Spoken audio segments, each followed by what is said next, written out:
तो हेलो बच्चों, आज मैं फिजिक्स का कुछ लेक्चर लेके आया हूँ जो कि आपके बोर्ड में आपको काफ़ी हेल्प करेगा। और बोर्ड्स के लिए ही ये पूरा का पूरा मैं सीरीज लेके चलने वाला हूँ इलेक्ट्रोस्टैटिक का। तो आप हमारी एक नई फैमिली से जुड़ने वाले हैं, तो इस फैमिली को भरपूर प्यार दीजिएगा। वीडियो अच्छा लगे तो सब्सक्राइब करिएगा, लाइक करिएगा, शेयर करिएगा, ताकि हम लोग आपके लिए अच्छा कंटेंट लेके आते रहें।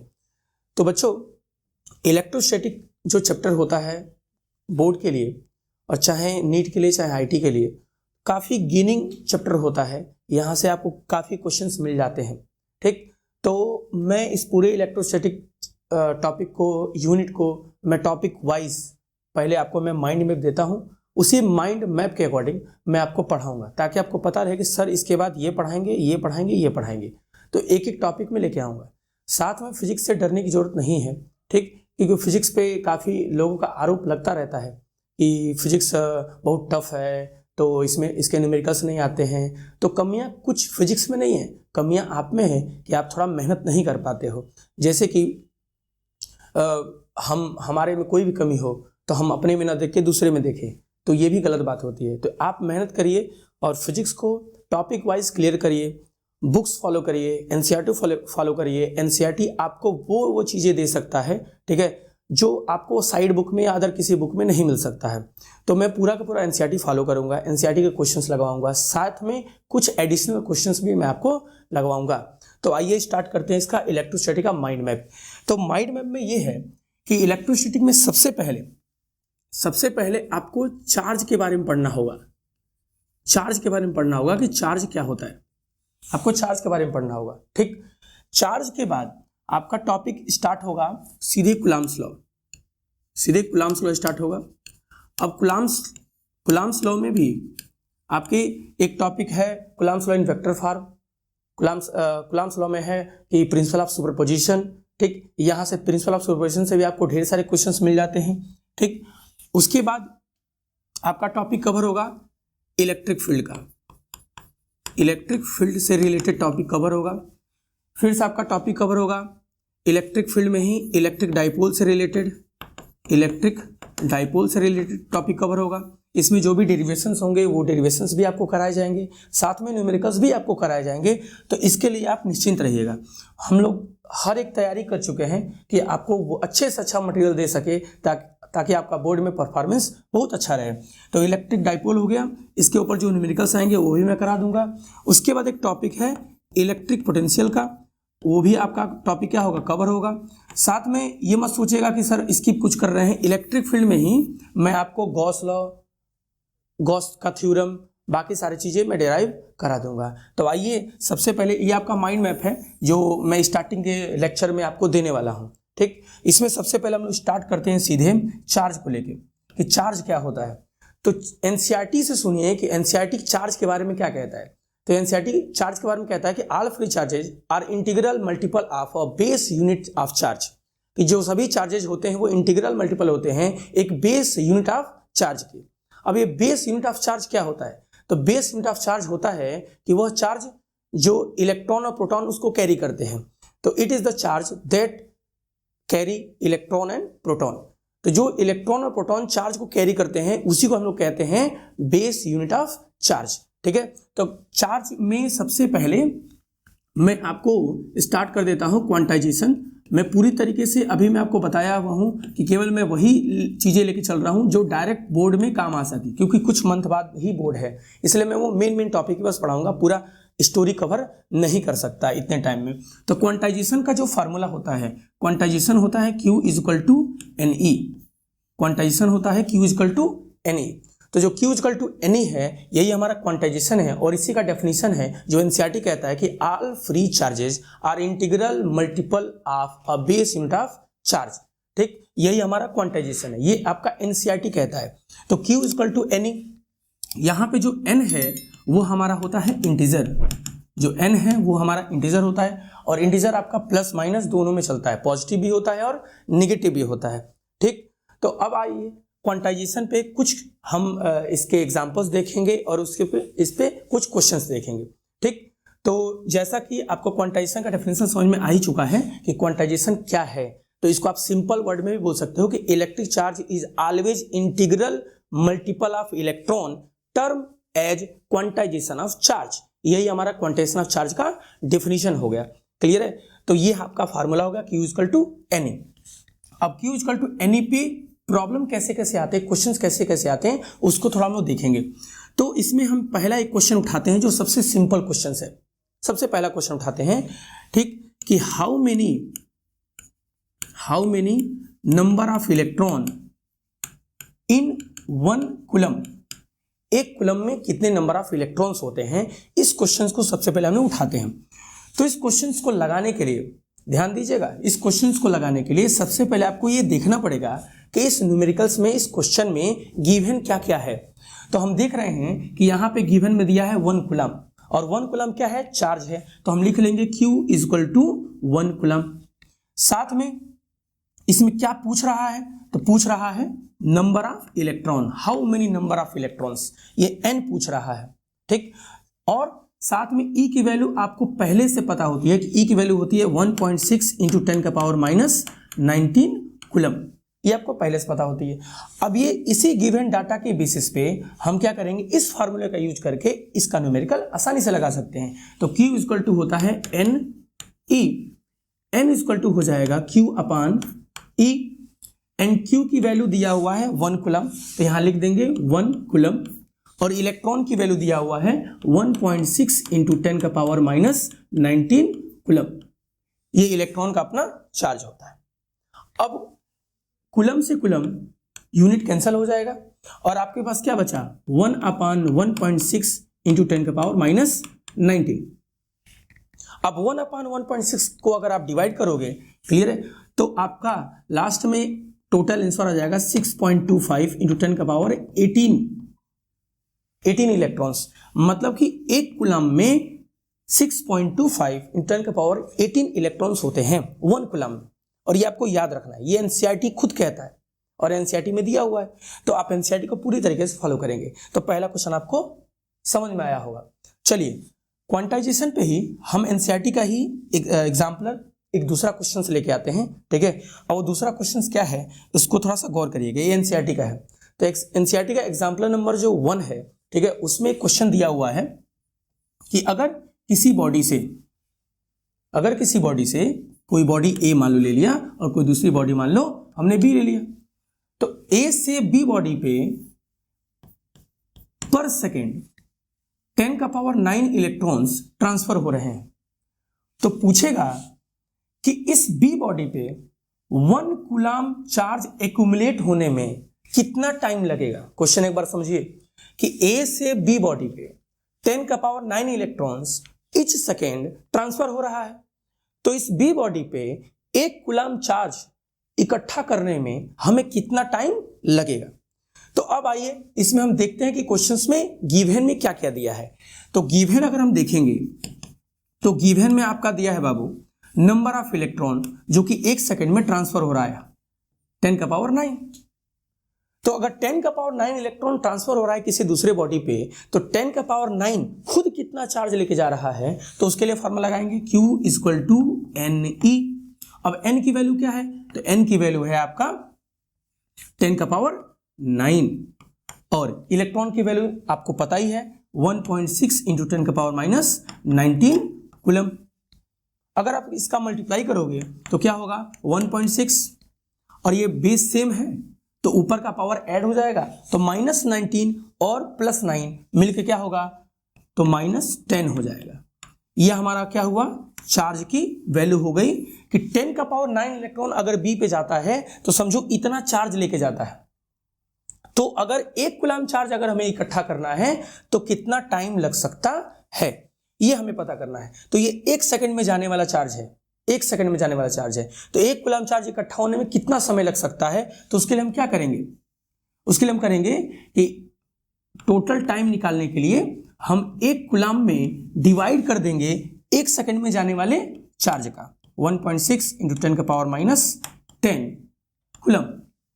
अब कूलम से कूलम हमने क्या कर दिया, डिवाइड कर दिया, काट दिया, तो आपका क्या बचा 1 अपान 1.6 इंटू 10 का पावर, ये माइनस 10 ऊपर जाएगा तो क्या होगा प्लस 10 हो जाएगा, ठीक। 1/1.6 अगर आप सॉल्व करोगे तो आएगा 0.625 इन 10 का पावर 10। एक डेसिमल अगर आप आगे लेके जाते हो तो होगा 6.25 इन 10 का पावर 9 सेकेंड। मतलब कि इतना सेकेंड लगेगा 1 कूलम चार्ज इकट्ठा करने में। तो आई होप आपको ये न्यूमेरिकल्स समझ में आ रहा होगा। अगर समझ में आ रहा होगा, पसंद आ रहा होगा तो लाइक करिएगा, ताकि हम ऐसे इजी क्वेश्चंस आगे भी लेके आ सके। ठीक, चलिए नेक्स्ट क्वेश्चन की तरफ आते हैं। अब क्वांटाइजेशन के ऊपर जो बेस्ड जो नया क्वेश्चन होता है वो क्या है? तो एक क्वेश्चन आता है कि कौन सा चार्ज पॉसिबल है और कौन सा चार्ज पॉसिबल नहीं है। Which charge are possible or not, कौन सा चार्ज पॉसिबल है और कौन सा नहीं है। तो उसके लिए क्या करते हैं? तो उसके लिए क्वांटाइजेशन का रूल ये कहता है, कि अगर n की वैल्यू इंटीजर फॉर्म में आती है, अगर n की वैल्यू इंटीजर फॉर्म में आती है तो वो चार्ज पॉसिबल हो सकता है। ठीक, लेकिन वही अगर n की वैल्यू किसी फ्रैक्शन में आ जाए तो फ्रैक्शन वाली जो वैल्यू होती है वो चार्ज पॉसिबल नहीं है।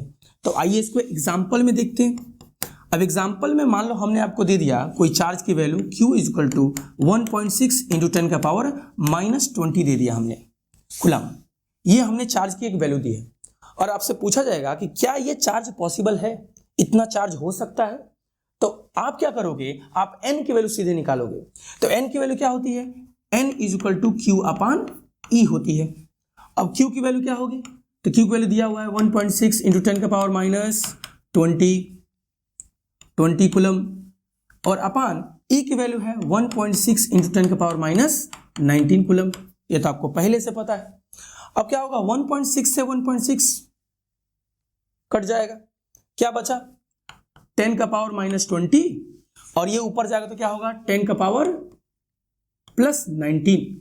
तो वैल्यू क्या आई बाबू? वैल्यू आई 10 का पावर -1, और ये 10 का पावर -1 क्या है? 0.1 हो जाएगा।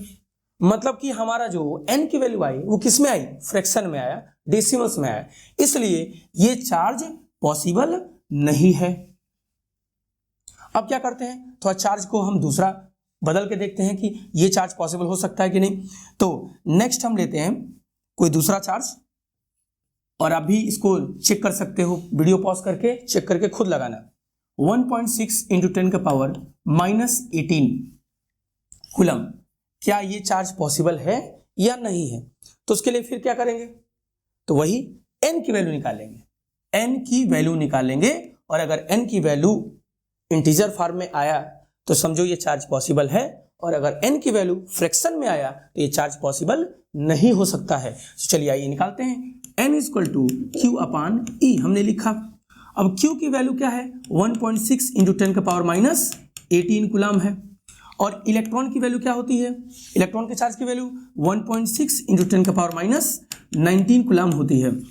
अब क्या हुआ, कूलम से कूलम तो गया, 1.6 भी गया, तो क्या बचा?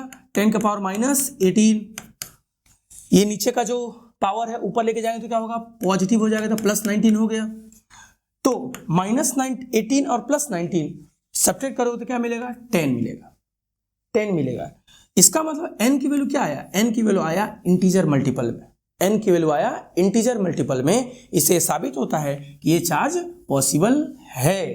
तो पूरा का पूरा क्वांटाइजेशन जो है आपका किसके ऊपर बेस्ड है? Q is equal to NE में n के ऊपर बेस्ड है, n के ऊपर ही बेस्ड है। इसीलिए एनसीईआरटी क्वांटाइजेशन का डेफिनेशन क्या दे रहा है कि all free charges are integral multiple of a base unit of charge is called quantization. और बेस यूनिट ऑफ चार्ज क्या है? तो base unit of charge is that charge on electron और प्रोटॉन। बात समझ में आ चुका होगा, ये एनसीईआरटी के अकॉर्डिंग डेफिनेशन है। तो पूरा का पूरा आपको ध्यान किस में रहना चाहिए? n पे रहना चाहिए कि n की वैल्यू इंटीजर में आ रही है कि फ्रैक्शन में आ रही है। अगर इंटीजर में आ रही है तो समझ लेना वो चार्ज पॉसिबल है, और अगर इंटीजर में नहीं, फ्रैक्शन या डेसिमल में आ रही है तो वो चार्ज पॉसिबल नहीं हो सकता है। तो इस तरीके से हमने क्वांटाइजेशन आपको समझाया और ये टॉपिक पूरा का पूरा कवर कर दिया। अब अगला जो टॉपिक है जिसके ऊपर क्वेश्चंस बनते हैं और सबसे बेसिक और एडवांस कह लो, वो आपका टॉपिक है कूलम्ब्स लॉ। कूलम्ब्स लॉ, तो कूलम्ब एक साइंटिस्ट हैं जिनका एक लॉ आता है चार्ज के बीच में लगने वाले फोर्स, वो भी कैसे चार्ज, स्टैटिक चार्ज के बीच लगने वाले फोर्स, उसके ऊपर इनका एक थ्योरम आता है, एक डेफिनेशन आता है। उसी कूलम्ब्स लॉ को हम यहां थोड़ा पढ़ने वाले हैं। तो कूलम्ब्स लॉ ठीक एनालॉगस है ग्रेविटेशनल फोर्स का। आपने अगर ग्रेविटेशनल फोर्स पढ़ा होगा, क्लियर है, तो उसके अकॉर्डिंग आप कूलम्ब्स लॉ आसानी से समझ लोगे। तो कूलम्ब्स लॉ क्या कहता है, तो ध्यान दीजिएगा, अगर हम कोई दो चार्ज लेते हैं Q1 और कोई दूसरा चार्ज लेते हैं Q2 और उनके बीच का सेपरेटेड डिस्टेंस है हमारा R, तो अगर ये दोनों चार्ज हैं, अगर दोनों के दोनों पॉजिटिव हुए तो दोनों के बीच में कौन सा फोर्स लगेगा, रिपल्सिव फोर्स लगेगा। और अगर एक पॉजिटिव हुआ और दूसरा हुआ नेगेटिव तो दोनों के बीच में लगेगा अट्रैक्टिव फोर्स। तो हमारे पास दो टाइप के फोर्स हो गए दो चार्ज के बीच में। अगर लाइक चार्जेस हैं तो उनके बीच में रिपल्सिव फोर्स लगता है, और अगर अनलाइक चार्जेस हैं तो उनके बीच में अट्रैक्टिव फोर्स लगता है। और इसी रिपल्सिव और अट्रैक्टिव फोर्स को हम लोग इलेक्ट्रोस्टैटिक फोर्स या इलेक्ट्रिक फोर्स के नाम से भी जानते हैं। चलिए तो आइए देखते हैं ये इलेक्ट्रोस्टैटिक फोर्स होता क्या है और इसको कैसे डिराइव करना है। तो कूलम्ब्स ने क्या किया, कूलम्ब्स ने ये किया कि पहले चार्ज के बीच में लगने वाले फोर्स को देखा और वो देखा कि ये फोर्स किस पे डिपेंड कर रहे हैं। तो कूलम्ब्स ने क्या किया, चार्ज की वैल्यू को धीरे धीरे बढ़ाना शुरू किया, डिस्टेंस को कांस्टेंट रख के चार्ज की वैल्यू को बढ़ाना शुरू किया। अगर हम चार्ज की वैल्यू को बढ़ाना शुरू करेंगे तो उनके बीच में लगने वाला फोर्स भी बढ़ता जाएगा। तो कूलम्ब्स लॉ ने बोला कि जो फोर्स होगा वो डायरेक्टली प्रोपोर्शनल होगा प्रोडक्ट ऑफ टू चार्ज के, F proportional to Q1 and Q2। अब क्या किया, अब चार्ज को कांस्टेंट रखे, डिस्टेंस को वेरी कराना शुरू किया। जब दोनों चार्ज के बीच के डिस्टेंस को उन्होंने कम किया तो लगने वाला फोर्स बढ़ रहा था, और अगर दोनों चार्ज के बीच में लगने वाला दोनों चार्ज के बीच में जो डिस्टेंस है उसको अगर बढ़ाना शुरू किया तो उनके बीच में जो लगने वाला फोर्स था वो घटना शुरू हो गया। तो उन्होंने डिसाइड किया कि जो दो चार्ज के बीच में लगने वाला फोर्स है वो डिस्टेंस के साथ इनवर्सली प्रोपोर्शनल का रिलेशन रखता है। तो उन्होंने स्टेटमेंट दिया कि F प्रोपोर्शनल टू 1/r²। ये दो इक्वेशन है। अब इसी दोनों इक्वेशंस को लेकर उन्होंने स्टेटमेंट बना दिया। अब इस स्टेटमेंट क्या कहता है, the electrostatic force between two charges, the electrostatic force between two charges is directly proportional to the product of two charge and inversely proportional to the square of distance between them।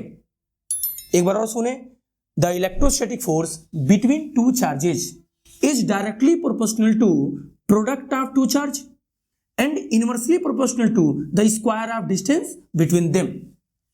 तो दो charge के बीच जो distance है उसका inversely है और दोनों charge के डायरेक्टली है। अब इन दोनों इक्वेशंस को हम लेके एक इक्वेशन बना देंगे और फाइनली क्या लिखेंगे, फाइनली हम इसको लिखेंगे F proportional to Q1 Q2 r²। और जब इसी प्रोपोर्शनल के सिंबल को आप हटाओगे तो आपका एक कांस्टेंट वैल्यू आती है K, Q1 Q2 r²। बाकी का ऐसे उतार लेते हैं। अब यहां पे जो K है उस K को हम लोग बोला गया इलेक्ट्रोस्टैटिक कांस्टेंट, इलेक्ट्रोस्टैटिक कांस्टेंट। अब ये जो इलेक्ट्रोस्टैटिक कांस्टेंट है इसकी एक वैल्यू होती है K = 1/4πε0 और इसकी मैथमेटिकल वैल्यू होती है 9 × 10⁹। ये सब आपको ओरली याद कर लेना है। इसमें जो आपको दिख रहा होगा ε0, ये जो ε0 है इसको हम लोग कहते हैं permittivity, permittivity of free space, permittivity of free space, जिसकी अपनी एक वैल्यू होती है 8.85 × 10⁻⁻12। ये मैथमेटिकल वैल्यू है। तो आपको K की वैल्यू याद रखनी है और ε0 की वैल्यू याद रखनी है, बाकी का क्वेश्चन बहुत आसानी से लग जाएगा। ठीक, तो चलिए एक एग्जांपल इसके ऊपर हम आपको दिखा देते हैं जो कि एनसीईआरटी में ही दिया हुआ है। तो एनसीईआरटी में जो पहला क्वेश्चन है उसमें क्या दिया हुआ है, दो चार्जेस दिए हुए हैं Q1 और Q2, जिसमें जो एक चार्ज है उसकी वैल्यू है 2 × 10⁻⁷, 2 × 10⁻⁷। ये एनसीईआरटी का पहला क्वेश्चन है। और जो दूसरा चार्ज है उसकी वैल्यू है 3 × 10⁻⁷। फिर कह रहा है कि इन दोनों चार्जेस को हम 30 सेंटीमीटर के डिस्टेंस पे अपार्ट कर देते हैं, रख देते हैं। तो बताइए फोर्स कितना होगा। तो इसके लिए हम क्या यूज करेंगे, कूलम्ब्स लॉ का फॉर्मूला। तो कूलम्ब्स लॉ का फॉर्मूला क्या है, F = K Q1 Q2 / R²। K की वैल्यू हमारी क्या है, तो K की वैल्यू है 9 × 10⁹, जो कि मैंने आपको बता दिया था कि K की वैल्यू आपको याद रखनी है 9 × 10⁹, ये आपको याद रखना है, ठीक। बाकी Q1 कितना दिया हुआ है, तो Q1 दिया है 2 × 10⁻⁷। Q2 कितना दिया हुआ है, तो 3 × 10⁻⁷, और अपान R²। तो R की वैल्यू है 30 सेंटीमीटर। तो सेंटीमीटर को आपको एमकेएस में लेके जाना होगा और इसको मीटर में कन्वर्ट करना होगा। तो 30 सेंटीमीटर को मीटर में कन्वर्ट करने के क्या करेंगे, इसमें इंटू 10⁻⁻2 का मल्टीप्लाई कर देंगे तो ये मीटर में कन्वर्ट हो जाएगा, और मीटर में कन्वर्ट करना आप जानते हो। फिर इसका कर देना है, हमें स्क्वायर कर देना है। अब स्क्वायर करने के बाद अब इसको सॉल्व करते हैं। तो सॉल्व करने का प्रोसेस क्या है, जितने भी नंबर्स हैं उनको पहले एक पास सॉल्व कर लो। तो 9 × 2 = 18, एक पास लिख लिया, और इंटू यहां 3 लिख लिया, इंटू 10⁻9 और -7 तो -7 और -7 होता है -14, और -14 और +9 क्या हो जाएगा, तो 9 और -14 ऐसे लिख लेंगे, और अपान 30 का स्क्वायर है तो 30 को हम 2 बार लिखते हैं, 30 × 30, और साथ में 10⁻⁻2 उसका भी स्क्वायर है तो 2 2 जा क्या होता है 4, तो 10⁻⁴ हो जाएगा। अब देखो जो कटने वाला उसको काट लो। तो आपका यहाँ पे दिख रहा है साफ साफ कि 3 से ये काटोगे तो 3 × 1 = 3 हो जाएगा, या 10 यहाँ बचेगा। फिर एक और 3 बचा हुआ है, इस 3 से काटेंगे तो यहाँ 10 बचेगा, और यहाँ पे हो गया 6, 3 × 6 = 18। तो ऊपर क्या बचा 6 × 10⁻⁻14 और +9 कितना होगा, तो 10⁻⁻5 हो जाएगा, 10⁻⁻5, और अपान नीचे कितना बचा, तो नीचे बचा 10 10 100 और 10⁻⁻4। तो इसको हम थोड़ा सा साइड में लिखते हैं। तो देखिए ऊपर आपका बचा 6 × 10⁻⁻5, और अपान नीचे क्या बचा, तो नीचे बचा 10⁻2 × 10⁻⁻4। तो 6 × 10⁻⁻5, अब जितने भी ये पावर है उसको ऊपर लेके जाओ, तो -4 और 2 कितना होगा, -2, और -2 ऊपर जाएगा तो क्या होगा, +2 हो जाएगा। तो फाइनली आंसर क्या आया, 6 × 10⁻³ -5 + 2 -3। इतना फोर्स लग रहा होगा इन दोनों चार्जेस के बीच में। तो ऐसे ही क्वेश्चंस हम आपके लिए लेके आते रहेंगे, एनसीईआरटी का हो या साइड बुक का हो, ठीक है। तो आपको अगर ये क्वेश्चन समझ में आ रहे हो, डेफिनेशन समझ में आ रहे हो, मेथड समझ में आ रहे हो, तो पूरा का पूरा प्यार दीजिएगा। Thank you so much.